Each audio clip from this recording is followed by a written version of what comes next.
안녕하세요. 저는 전 남편과 시댁에서 어이없는 일을 당하고 뒤도 돌아보지 않고 이혼하고 돌아온 돌싱입니다. 살다 살다 이런 일은 처음이라 이렇게 글을 올리게 됐어요. 저 같은 평범한 사람에게도 이런 일이 일어나다니. 저의 대환장 이혼 스토리 한번 들어보실래요?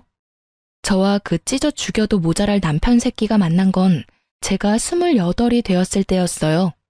남편은 당시 젊은 사업가로 바쁘게 다니던 사람이었죠.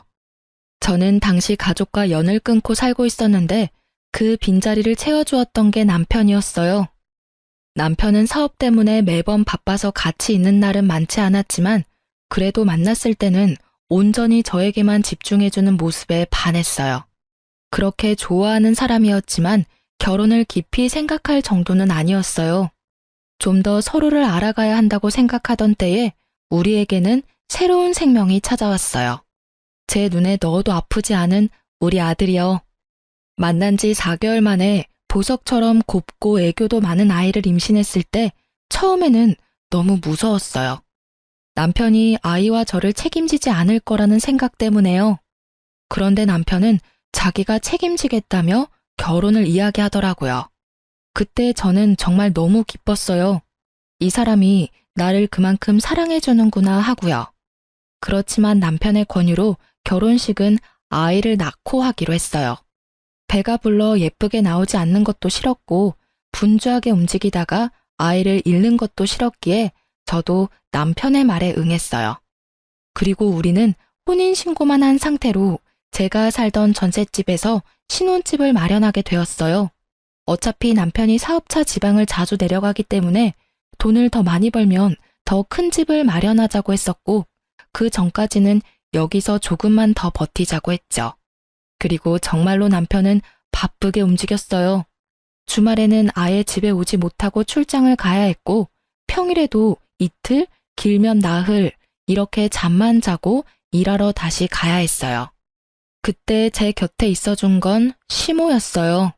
처음에는 제가 아이를 덜컥 임신했을 때도 시모는 뒤도 돌아보지 말고 결혼하라며 힘들면 자기가 애를 같이 봐주겠다고까지 하더라고요. 그래서 너무 감사한 마음뿐이었어요. 시부는 살아계셨지만 제가 결혼하기 전부터 지병으로 병원에 내내 계셨다고 하더라고요. 그래서 저는 제가 일하는 병원이 가족 할인이 되니 이쪽으로 말하고 시부를 옮겨두었어요.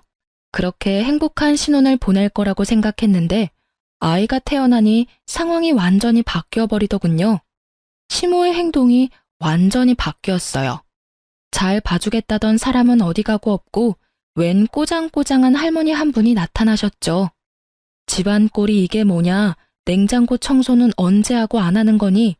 이런 돼지우리 같은 집에서 애 키우는 거 미안하지도 않니? 정말 맹세코 그 정도로 엉망인 집은 아니었거든요. 저도 출산이 처음인데 어떻게 처음부터 모든 걸 잘하겠어요? 게다가 몸 상태도 여전히 안 좋은데 말이죠. 저 딴에는 치운다고 치웠지만 애 짐은 늘어나고 치울 여력은 사라지더라고요.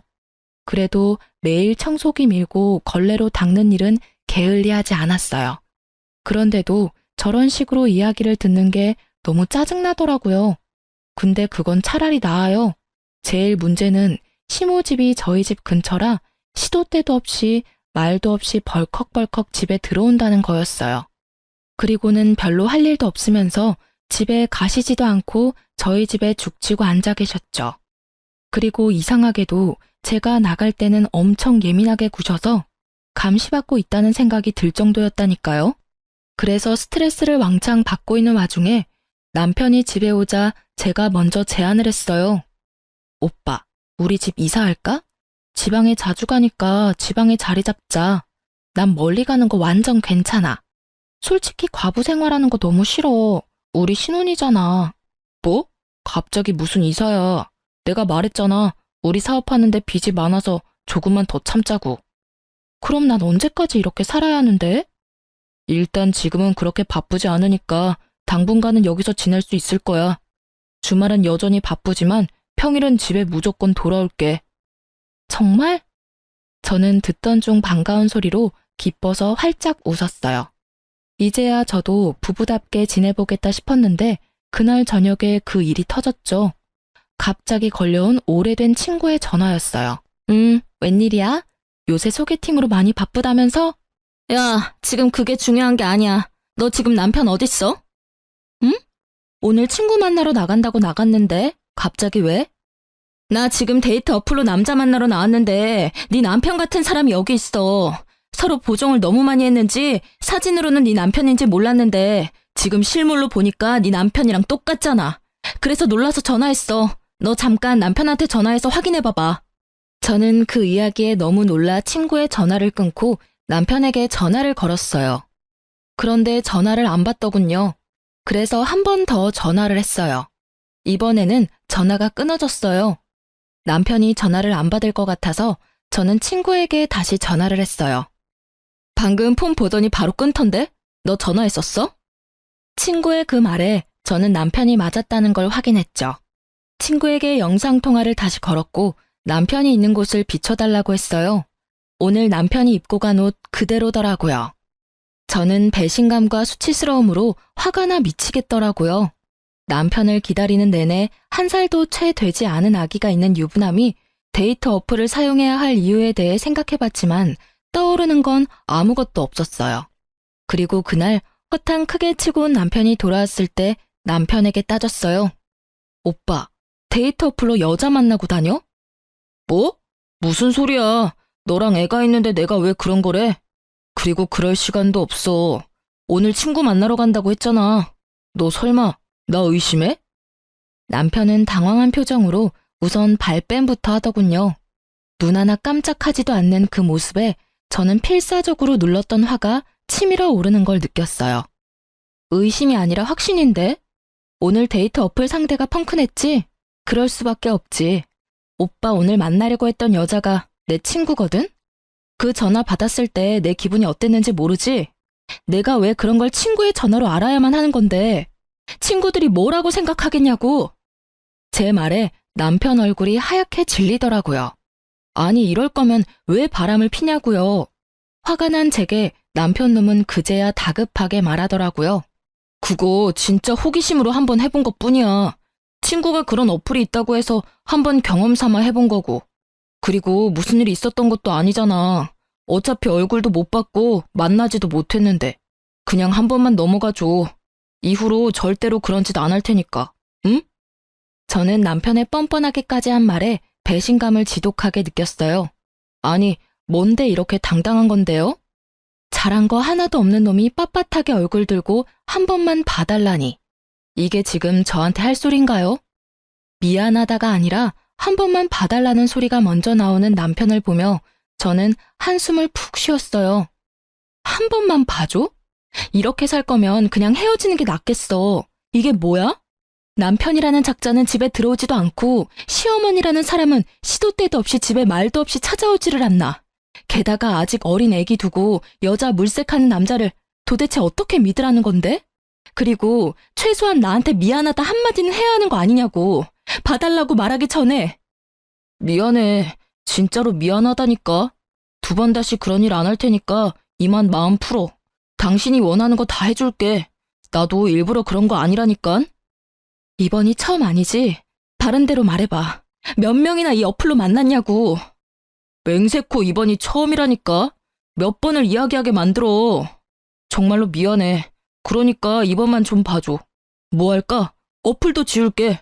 자, 됐어? 그럼 각 썼어.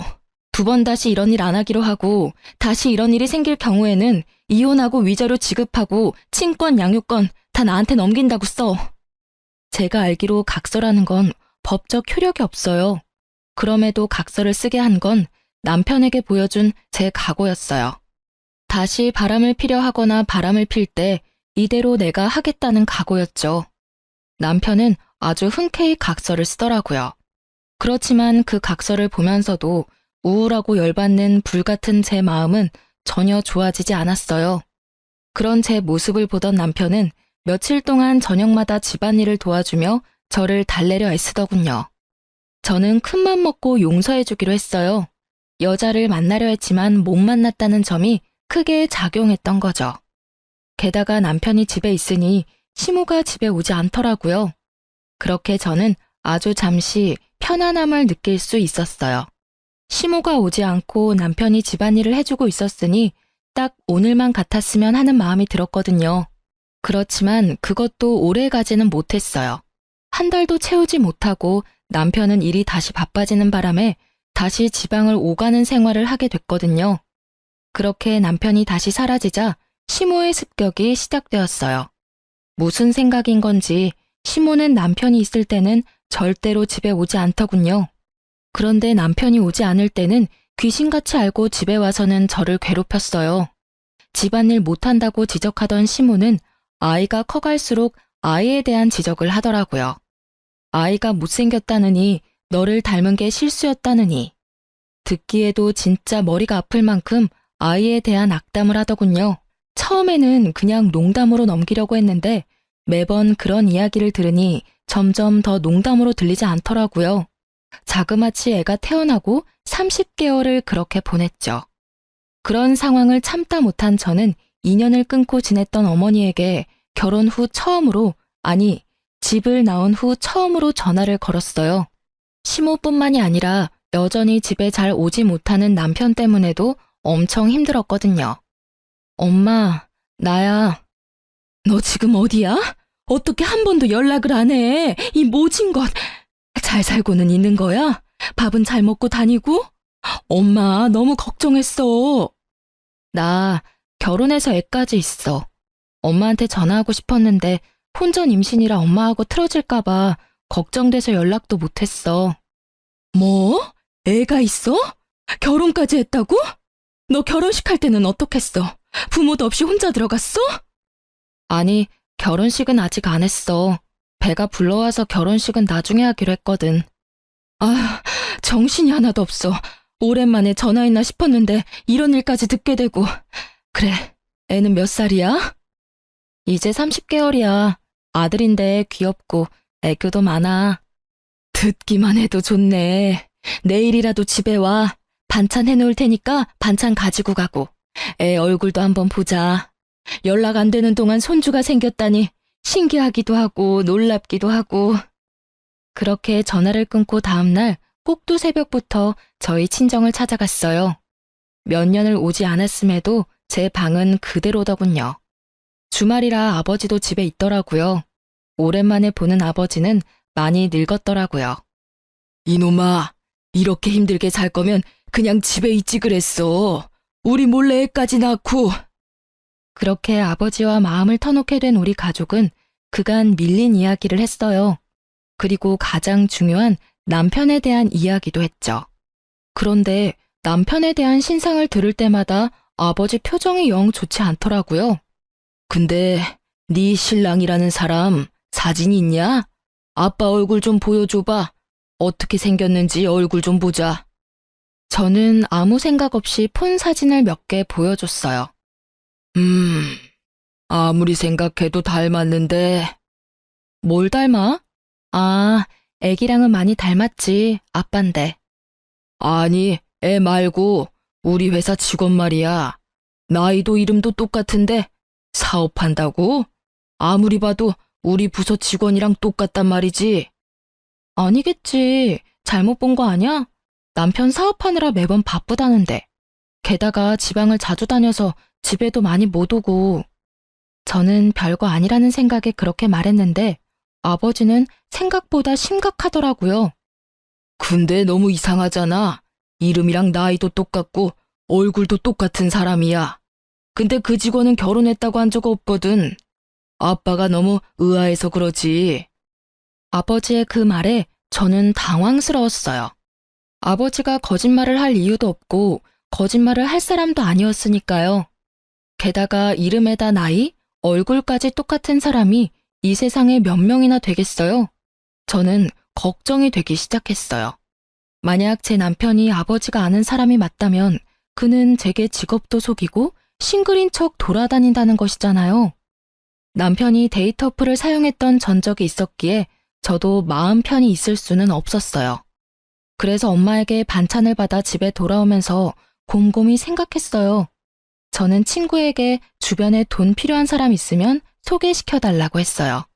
아는 사람에게 부탁하려니 너무 부끄러웠거든요. 소개받은 사람에게 돈을 주고 남편의 사진을 보여주며 이 사람을 미행해달라고 했어요. 어딜 가는지 뭘 하는지도 알아봐달라고 했죠. 저는 남편 출근 시간에 맞춰 그 사람을 불렀어요. 그리고 시간마다 사진이 메시지로 제게 도착했어요. 남편은 저희 집에서 나와 정말로 아버지의 직장으로 가더군요.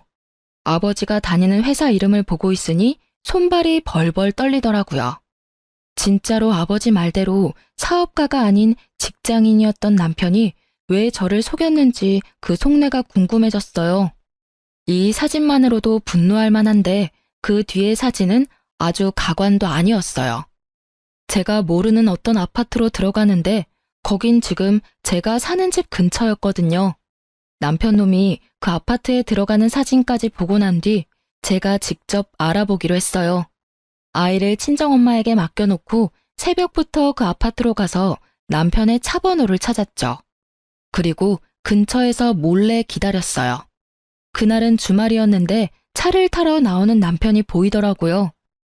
사진 속 여성과 아이, 그리고 시모까지 모두 나왔어요. 시모가 이 여성과 아이를 알고 있었다는 거잖아요. 남편의 팔짱을 끼고 유모차를 밀고 있는 남편 놈을 보니 배알이 뒤틀려 지금이라도 당장 뛰어나가서 머리채를 쥐어뜯고 싶더군요. 하지만 참았어요. 나와 만날 때부터 아니면 혹시라도 그 전부터 만났을지도 모를 상간녀를 보니 속이 안 좋았어요. 게다가 저희 아이보다 아주 조금 어려 보이는 아이. 제가 임신했을 때 저 여자도 임신을 했었다는 이야기잖아요. 너무 더러운 기분에 저는 더 이상 그 사람들을 쫓아갈 생각도 들지 않았어요. 집에 돌아와 남편을 기다리며 왜 굳이 남편이 나와 결혼을 했을까 고민해봤어요. 솔직히 우리 부부 사는 게 보통 부부처럼은 절대 보이지 않잖아요. 주말은 오지 않고 평일에도 이틀, 나흘? 이럴 거면 저랑 왜 흔쾌히 결혼을 했냐 이거죠. 그런데 짐작 가는 구석이 딱 하나 있긴 했어요. 결혼하면서 남편이 제게 그랬거든요. 우리 결혼하면 아버지 혹시 당신 직장에 모셔줄 수 있어? 아버지 병원비가 생각보다 많이 나와서 걱정이거든. 지병이 있으셔서 병원에 입원하셔야 하는데 병원비가 어마어마하더라고. 아버님이 병원에 계시다고? 요양병원이면 비용이 꽤 나올 텐데. 수급자가 아니시면 아무래도 부담이 되지. 비급여가 많으니까 그럼 우리 병원으로 모시자. 직원 할인 있으니까 조금 도움은 되겠지. 그리고 무슨 일 있으면 연락하기도 쉽고 말이야. 그 말에 시부를 저희 병원으로 옮기고 제가 보호자로 지내며 필요한 걸 넣어드리거나 굳은 일을 도맡고 있었거든요. 일단 같은 건물에 있으니 제가 하기 쉬웠으니까요.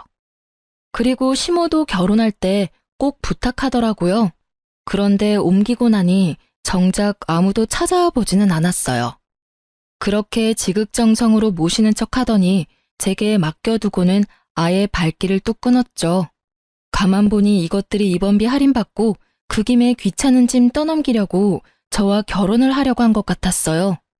얼굴도 보지 못한 여자가 임신을 했다는 이유만으로 결혼을 허락한 시모의 속내도 마찬가지였던 것 같았어요. 그런 인간들 손에 노란한 내가 너무 바보 같고 원망스러워서 아무 일도 손에 잡히지 않고 시간만 흘렀어요. 그리고 월요일 저녁이 되자 남편이 집에 돌아왔더라고요. 저는 남편이 거실 소파에 앉자마자 폰으로 사진을 보여줬어요. 이거 뭐야? 그게 뭔데? 사진을 흘깃 보던 남편은 표정이 싹 바뀌더라고요. 뭔지 알아챈 거죠. 내가 사진 하나를 받았는데 사업하느라 바빠서 집에 못 온다고? 개집질하느라 집에 못 오는 거였겠지. 어이가 없어서 애까지 만들었어? 딱 봐도 우리 애랑 얼마 차이 안 나 보이는 애를 언제부터 이 상간녀랑 두 집 살림했는지 빨리 불어. 저의 추궁에 남편 놈의 반응은 상식적이지 않았어요. 아니, 방귀 낀 놈이 성낸다고 딱 그 꼴이었죠. 도리어 저한테 화를 냈으니 말이에요. 당신 스토커야? 왜 남의 뒤를 캐고 지랄이야? 내가 밖에서 뭘 하고 다니든 네가 무슨 상관인데? 버럭 화를 내는 남편을 보니 정말 부글거렸어요. 이 새끼는 왜 화를 내는 거죠? 화를 내려면 내가 내야 하잖아요. 상간녀랑 얼마나 됐는지는 모르겠는데 애까지 낳았다니 볼장 다 본 거잖아. 우리 헤어져. 그리고 시아버지도 다른 병원으로 보내줘. 헤어지고 나면 남이니 병원비 내가 도와줄 필요도 없잖아. 그렇지? 역시 시부 이름이 정답이었는지 남편 놈이 갑자기 당황하더군요. 잠깐, 급하게 굴지 마. 내가 화낸 건 당신이 내 뒤를 캐서야. 물론 바람핀 건 내 잘못이지. 그러니까 내가 그쪽 여자 정리할게. 어차피 호적이고 뭐고 올라가 있지도 않아. 나 법적으로 깨끗한 사람이라고. 그러니까 일단 진정하고 우리 앞으로 어떻게 할지 생각해보자. 남편 놈은 그쪽을 정리하겠다는 말을 불쑥 꺼내더라고요. 저는 더 어이가 없었어요. 지 사정에 맞춰서 이 여자 저 여자 관리하는 모양새가 여자가 한둘만 있지는 않을 거라는 합리적인 의심을 하게 만들었죠. 분명히 다른 여자도 있겠지 하는 생각이 강하게 머리를 강타했어요. 저는 남편에게 강하게 말했어요. 법적으로는 깨끗하겠지. 그런데 내 마음이 깨끗하지가 않아. 네 얼굴 보는 것만으로도 뱃속이 부글부글거리고 열받아서 머리가 돌 것 같다고. 그리고 뭐? 정리를 해? 어떻게 정리할 건데? 내가 데이트 어플 같은 거 할 때부터 알아봤어야 했어. 그때 끝장 봤으면 이 꼴 안 보고 사는 건데. 여기 내 집이고 어차피 오빠 짐도 얼마 없어. 그러니까 내가 앞으로 어떻게 할 건지 결정하기 전까지는 이 집에 발도 디딜 생각하지 마. 냉정하게 생각해. 이런 일로 당신 진짜 혼자 살 거야? 애도 어리고 싱글맘이 얼마나 힘든지 당신이 몰라서 그러나 본데. 지금까지도 충분히 싱글맘처럼 살고 있었어. 아니, 그보다 더 심하지. 싱글맘은 아들 외도 눈 감아주는 시어머니는 없을 거 아냐. 어쩐지 나를 감시하는 것 같더라니. 내가 그 여자랑 만날까봐 둘이서 연락 주고 받았던 거지. 아주 가족들이 다 짜고 나를 속였어. 그런 거 아니야. 너무 비약해서 생각하지 말고 일단은 내가 본가로 갈 테니까 당신도 좀 진정하고 생각 다시 해봐. 그리고 당신만 용서해주면 그쪽은 싹 다 정리할게. 남편은 그렇게 말하고 나갔어요. 시댁에 간다길래 1시간 뒤쯤 시댁에 전화해봤어요. 역시나 시댁에서는 남편 행적조차 모르더군요. 어디로 간 건지는 말 안 해도 알겠더라고요. 뭐 또 어디 여자나 잡으러 갔겠죠. 결국 저는 이혼을 결심했어요. 이혼을 통보하기 전에 상간녀부터 찾아가기로 했어요. 꼴도 보기 싫은 여자였지만 남편이 그 여자와 인연을 끊겠다 했으니 확인은 하러 가봐야 하잖아요. 그리고 간 김에 상황이 어떻게 돌아가는지 확인도 하고 싶었어요. 상간녀 집에서 그녀가 나올 때 저는 그 앞에 섰어요. 나 알죠? 상간녀는 제 물음에 답도 없이 폰부터 꺼내 전화를 하려고 하더군요. 딱 봐도 남편에게 전화하려는 것처럼 보였어요. 저하고 이야기하고 나서 전화하시는 게 좋을걸요?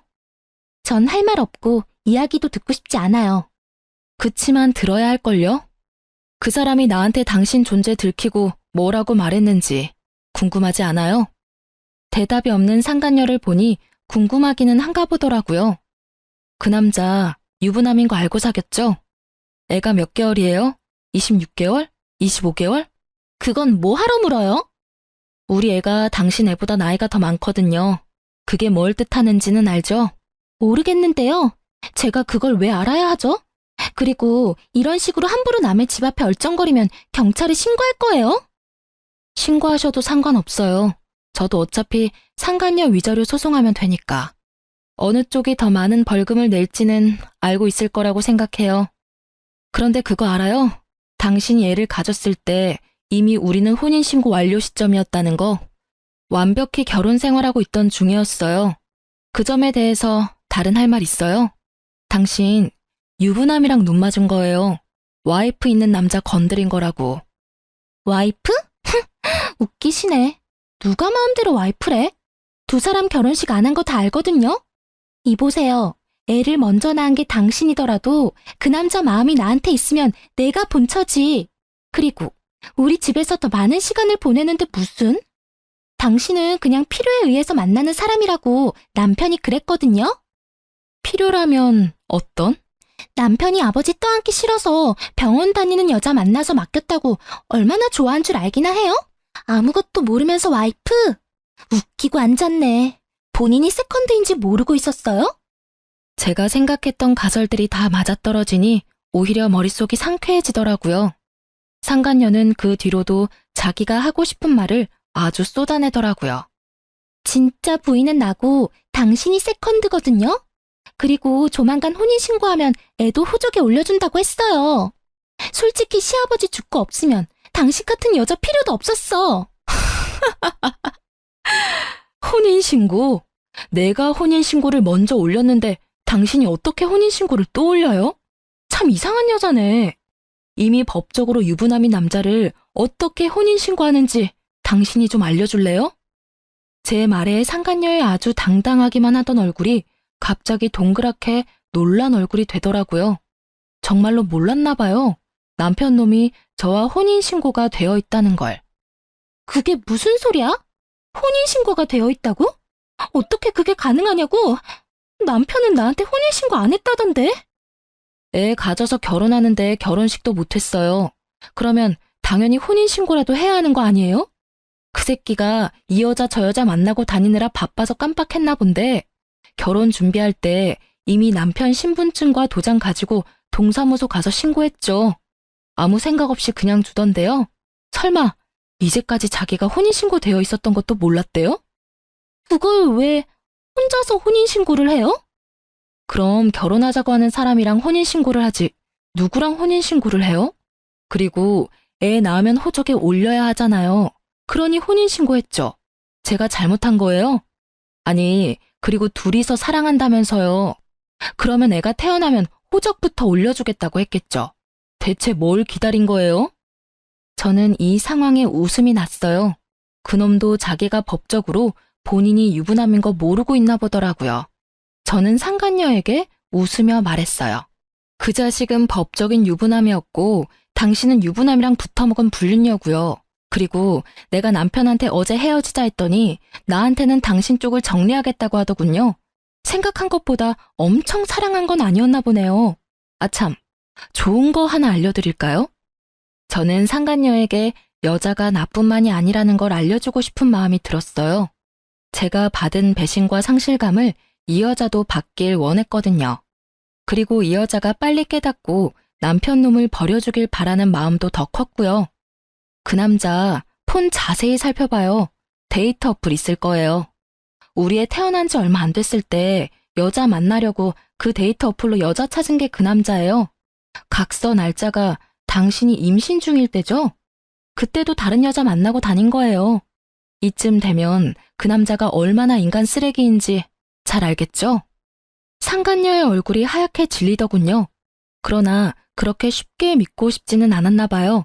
그래서 저는 명확한 증거를 보여주기로 했어요. 저는 남편이 데이터 어플을 사용했을 때 작성한 각서를 상간녀에게 폰으로 보여줬어요. 날짜까지 적힌 각서는 제 아이가 태어난 지 얼마 안 돼서 작성된 거니까 적어도 이 각서를 썼을 때는 그녀가 임신 중이었거나 아이가 신생아였을 것 같았거든요. 그 데이터 어플 상대방이 제 친구여서 제가 착각할 리 없거든요. 친구한테 목록 보내달라고 하면 보내주겠죠. 그거라도 받아서 보여줘요? 아, 그리고 혹시 주말에 잠깐 저희 집 간다고 나간 적 없어요? 근데 그놈은 저희 집에 주말에 온 적이 없어요. 매번 평일에만 저희 집 왔거든요. 그럼 이 집에 오지 않은 주말에는 어디에 갔을까요? 그 이야기를 듣자마자 상간녀의 얼굴이 확 일그러지더라고요. 그 얼굴을 보니 얄궂게도 제 마음이 조금 시원해지더라고요. 결국 상간녀는 제 말이 끝나자마자 폰을 들고 남편 놈에게 전화를 하더라고요. 야, 이 나쁜 놈아. 너 혼인신고까지 했으면서 뭐? 우리 애를 호적에 올려줘? 너 어디부터 어디까지가 거짓말이야? 우리 사이 이제 끝이야. 저는 그 모습을 보고 웃으며 집으로 갔어요. 이 정도로 불을 지펴놨으니 두 사람은 알아서 타오르다 꺼질 테죠. 집에 돌아오는 내내 남편 놈이 전화를 하더라고요. 싹 다 무시했어요. 이제 저는 그놈한테 들을 말도 할 말도 없거든요. 그런데 그놈은 그렇지 않았나 봐요. 집에 돌아가 짐을 싸고 있는데 남편 놈이 집으로 들어오더라고요. 저는 신경도 쓰지 않고 짐을 마저 챙겼어요. 남편이 제 몸을 휙 돌려 세우더라고요. 얼굴을 보니 화가 잔뜩 난 것이 제가 딱 바라던 얼굴이었어요. 바빠. 별일 아니면 나중에 전화로 해. 그게 남편한테 할 말이야? 당신이 하던 대로 했는데 뭐 문제라도 있어? 매번 바쁘다고 나중에 전화하던 사람은 당신이잖아. 아, 지금 그 말 하자는 게 아니잖아. 너 혼인신고는 언제 했어? 아니 왜 맘대로 혼인신고를 해? 그것부터 묻는 걸 보니 상간녀가 화낸 것보다도 자기가 총각이 아니라 유부남이라는 사실이 참으로 화가 났나 보더라고요. 저는 너무 웃겼지만 꾹 참고 말했죠. 아, 그것 때문에 왔어? 그럼 결혼식도 안 하고 애 낳고 사는데 혼인신고라는 확신도 없으면 나중에 내가 뭐가 되는데?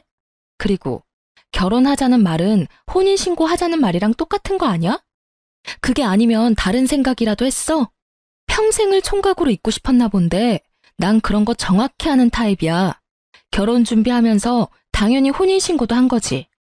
질문이 근데 너무하네. 왜? 유부남이면 안 되는 이유라도 있어? 애가 이쪽 집 저쪽 집 합쳐서 둘이나 되면서? 아, 그런 문제가 아니라고. 그럼 그 여자는 왜 찾아갔어? 나랑 해결하면 될 문제잖아. 너 스토커야? 왜 엄한 사람한테 가서 화풀이 했냐고. 나하고 싸우고 해결하면 될 일을 내가 그 여자랑 헤어져 준다고 했잖아. 내가 뭘 하든 신경 안 썼잖아. 그러니까 이번에도 신경 쓰지 마. 내가 무슨 짓을 해도 더 이상 신경 쓰지 말라고. 이혼하고 집 뺄 거거든? 그러니까 그 여자랑 잘 살아. 왜 나 때문에 그 여자랑 헤어져? 그러지 마. 그냥 둘이서 늙어 죽을 때까지 시부시모 모시고 잘 살면 되잖아. 더 이상 간섭 안 할 테니까. 아 참, 대신에 위자료는 무조건 받을 거고 아이 양육권 친권도 무조건 가져올 거니까 양육비 줄 걱정이나 하고 있어. 양육비? 나 그럴 돈 없어. 받고 싶으면 네가 알아서 받아가. 돈 한 푼도 없는 나한테 가져갈 게 있을까? 네가 알아서 잘 찾아봐. 나는 못 주니까. 배째라는 식으로 말하는 남편을 보며 저는 싱긋 웃어줬어요. 저런다고 제가 당황할 줄 알았다면 오산이죠. 그래? 오빠가 안 주면 오빠 직장에서 돈 직접 빼갈게. 걱정 마. 그거면 충분하지? 신경 쓸 일 하나도 없으니까. 뭐? 네가 내 직장을 어떻게 알아? 너 내 뒤도 캐고 다녔냐? 당황한 남편놈의 얼굴에 저는 더 크게 미소 지으며 말해줬어요. 나도 얼마 전에 아버지랑 연락돼서 알게 됐거든. 오빠가 우리 아빠 부하 직원이더라고. 아버지가 아주 자세히 알고 계시더라. 회사에서도 언제나 총각이라고 말하고 다녔다면서? 나한테 사업한다고 속이고 상간녀 집에서 먹고 자고 하니 아주 좋았지. 이렇게 들키게 될 줄 몰랐지? 설마 장인어른이 직장 상사일 줄이야. 그치? 제 말에 사색이 된 남편 새끼의 얼굴이 아주 가관이었어요. 끝까지 숨기고 싶었을 텐데 어쩌나요? 모든 게 다 까발려져 버렸는데. 그게 사실이야? 진짜 우리 부장님이 당신 아버지라고? 거짓말이지. 나한테 물어보지 말고 아버지한테 직접 물어봐. 어차피 내가 하는 말 믿지도 않을 거잖아. 대신 아버지한테 물어봤을 때 무슨 일 당할지는 나도 장담은 못해. 아버지가 그렇게 보여도 딸 사랑이 지극하신 분이라. 뭐 그게 싫으면 직장을 그만둬도 괜찮지. 괜히 그렇잖아. 이혼한 와이프 아버지라니. 세상에 이보다 더 찝찝한 관계가 어딨어? 그러나 그 직장은 그만두지 못할 거예요. 생각보다 월급도 많고 복지도 좋거든요. 잠깐만. 여보, 우리 진짜 진지하게 이야기 좀 할까? 가족관계나 그런 거 정말로 맞는 거야? 일부러 나한테 거짓말하는 건 아니지. 나 바쁘다니까. 짐 싸고 있는 거 안 보여? 궁금한 거 있으면 우리 아버지한테 물어보고 나는 이제 오빠한테 간섭 안 할 테니까 그렇게 하라. 저는 매달리던 남편 놈을 집 밖으로 내치고 최소한의 짐만 챙겨 친정으로 돌아갔어요. 혹시나 남편 놈이 이 집에 들어가 죽치고 있을까봐 비밀번호도 바꾸고 집주인에게도 남편 놈에게 문 열어주지 말라고 전했어요. 그러게 사기를 치려면 잘 알아보고 쳤어야죠. 그렇게 이혼은 아주 속전속결로 이뤄졌어요. 워낙에 남편놈에게 유책 사유가 많고 확실하기도 했어서 저에게 굉장히 유리하게 이혼이 되긴 했어요. 그렇지만 이미 배신당하고 상처받은 제 마음과 태어난 후로 아버지에게 사랑받지 못했던 아들의 마음은 절대로 제게 유리하지 않은 일이었어요. 이혼이 완료되고 가장 먼저 한 일은 제가 일하는 병원에 입원한 시부의 할인을 끊는 일이었어요. 그리고 다음 달 병원비가 평소의 배로 나오자 시모가 연락이 왔더군요. 병원으로 전화하면 될 일을 제 개인 폰으로 연락을 했어요. 야, 너 병원비에 무슨 짓 했지? 왜 병원비가 갑자기 이렇게 많이 나와? 80만 원 나오던 병원비가 왜 갑자기 160만 원이나 나와?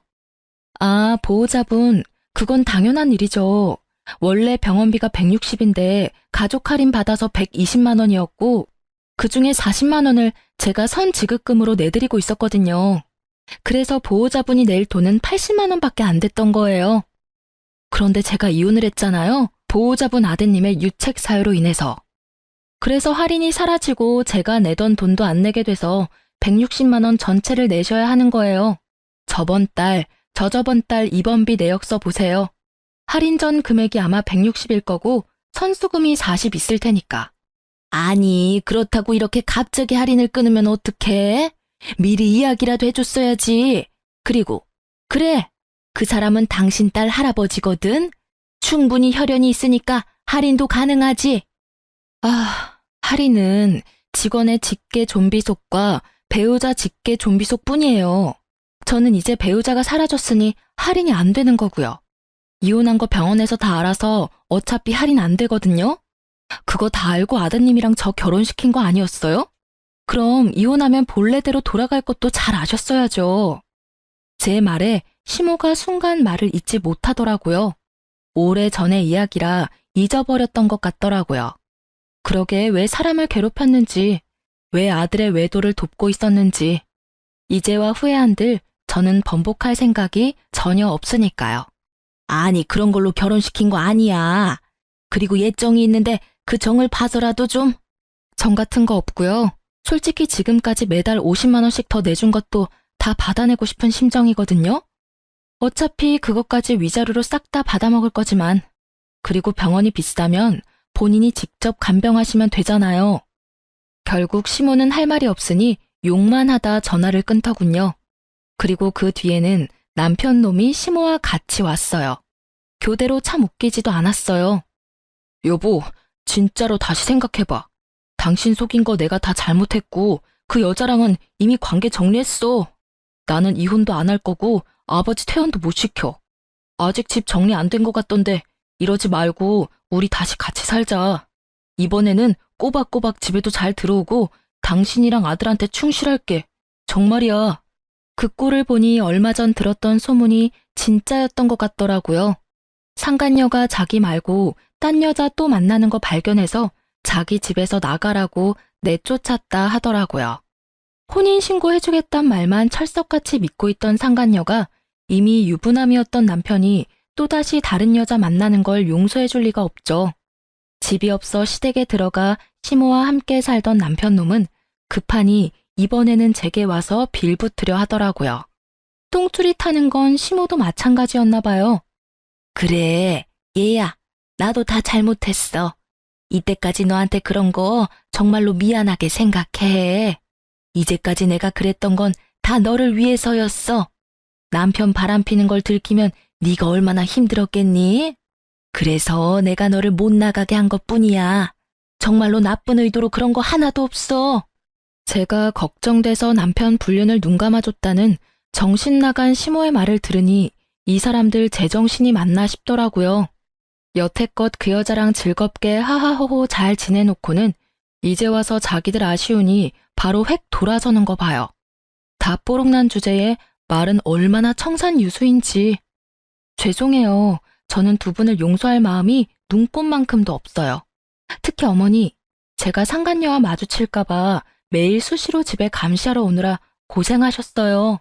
그러니 앞으로는 그 열정을 남편분에게 쏟아서 열심히 간병하시면 될 것 같아요.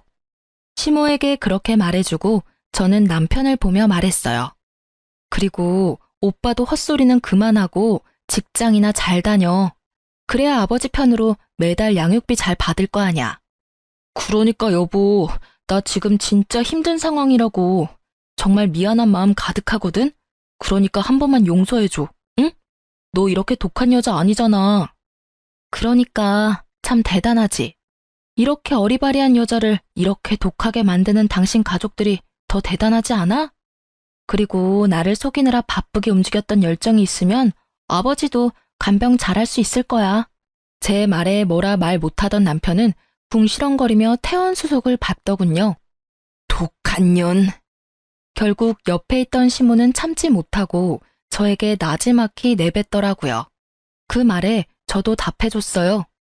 제가 독한 년이면 두 분은 사기꾼이세요? 아들 바람피는 거 도와주는 시모에 총각 행세하려고 혼인신고도 안 하려던 남편에 사기꾼 기질이 그 집안 특징인가 보네요. 누구더러 독한 년이라는 건지. 그렇게 남편은 시부를 시댁으로 모셔갔어요. 나중에 소문으로 들으니 시부 간병하던 시모가 결국은 몸이 크게 상하는 바람에 두 사람이 나란히 요양원에 들어갔다고 하더라고요.